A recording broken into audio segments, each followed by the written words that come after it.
Hello साईं, अस्सलाम वालेकुम। वालेकुम अस्सलाम। यकीनन हाणे त सुञातो हूंदव।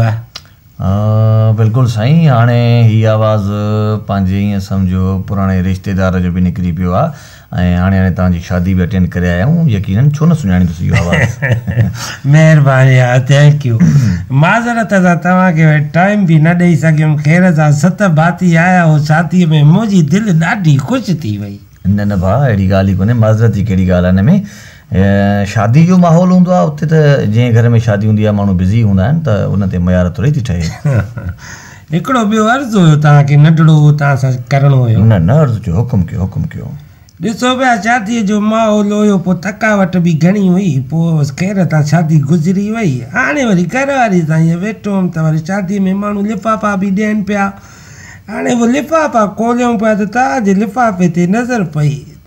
लिफ़ाफ़ो खोलियो त हुन में 150। जी त 150? 7 भाती आया, मूवियूं पयूं अथव, रिकॉर्ड पिया आहिनि। उन वरी तव्हांखे भरियो बि ॾाढो आहे मूवी। हाणे असां हाणे हीअ त अजीब ॻाल्हि तव्हां कई आहे। पहिरियों त इख़लाक़नि इहो तव्हांखे ठहे कोन थो जो तव्हां फ़ोन करे ॿुधायो त असां तव्हांखे 150 ॾिनो आहे। हर की ॾियण वारे जी मर्ज़ी हूंदी आहे। 7 भाती अची करे खाई वञो ऐं 150 जो इहो ठहे थो। हाणे ॻाल्हि ॿुधो, जेकॾहिं तव्हां बार बार इहो 7 भाती ऐं 150 जेकॾहिं कयो था त पोइ थोरो मां बि भला खुली ॻाल्हायां। हा, घर जी ॻाल्हि आहे, पाण में फैमिली मेंबर। असांजे परॾाॾे जी शादीअ ते तव्हांजे ॾाॾे 13 रुपया लिखाया हुआ। तव्हां वटि मूवियूं पयूं, असां वटि रजिस्टर भरिया पिया अथव। उनखां पोइ न तव्हां विहांउ कयो आहे, न असां विहांउ कयो आहे, रुॻो हिक ॿिए जूं ख़ैरातूं अटेंड कयूं। हिसाबु कंदे त असांजो भाऊ कर्ज़ी निकिरंदे तूं। उहा वॾनि जा क़दम वॾा हुया, असांजा वरी नंढा क़दम, असां वरी पाण में हुयासीं। पोइ नंढा क़दम त इहे नंढो क़दम हो न, त पोइ इन ते छो थो ॾुख करे भाऊ। 7 भाती बि ॾिसो, एटम बि ॾिसो, कोफ़्तो, तिखो, ज़र्दो, बोतल, कस्टर्ड, वेंदे वेंदे पान, वात में मिठो। यार 150। हा, ॻाल्हि ॿुध, हर दौर जी पंहिंजूं सहूलियतूं हूंदियूं आहिनि। मञा थो मानी तव्हांजी नो डाउट सुठी हुई, तिका विका सभु कुझु हुया, पर असां बि पंहिंजे दौर में सहूलियत ॾिनी हुअसीं तव्हांखे। सॼी ज़िंदगी मंझंदि टाके में उस ते माण्हू उन दौर में मानी खाईंदा। असां बबरू कटराए करे पंहिंजो शामियानो पहिरियों थो पोयूं हुआसीं। तव्हांजूं सभु कुराड़ियूं अचे पोड़ियूं जेके बि हुयूं उहे तव्हांजूं शाम ते वेठियूं।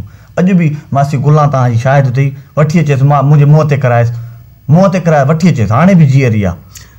ॻाल्हि ॿुधो, हाणे संगत आई, बिरादरी आई, हर को 500 ॾेई वियो ऐं आया बि अकेला। ऐं तव्हां आया हो 7 मेंबर, यार कुटुंब आयो 150। पोइ हाणे हिकिड़ो कमु कर भला जी, जेको हाल आहे तूं हेॾे आ, फ्लैट जा कागज़ पिया आहिनि उहे बि तोखे थो ॾियां। प्लाट कुझु वरितल आहिनि किस्तुनि ते, उहे बि तूं खण। गाॾी बीठी आहे उहा बि तूं खण। या हिकिड़ो कमु कर ॿियो, मूंखे NIC पंहिंजो नंबर मोकिल। पोइ जेका पघार पई आहे भला बचनि जी रोज़ी जेका आहे तोखे ज़रूरतमंद आहे तूं खण। पोइ मुंहिंजो हाणे भाग मूंसां ॼाणे। पोइ जेके हयाती थी ज़िंदगी गुज़री भला, हिन खां वधीक ॿियो मां छा कयां तोखे जो फिरियो घुरो तूं 150 कहीं वेठो आहे। भला ॿुध, मुंहिंजे आसिरे शादी कई अथव छा?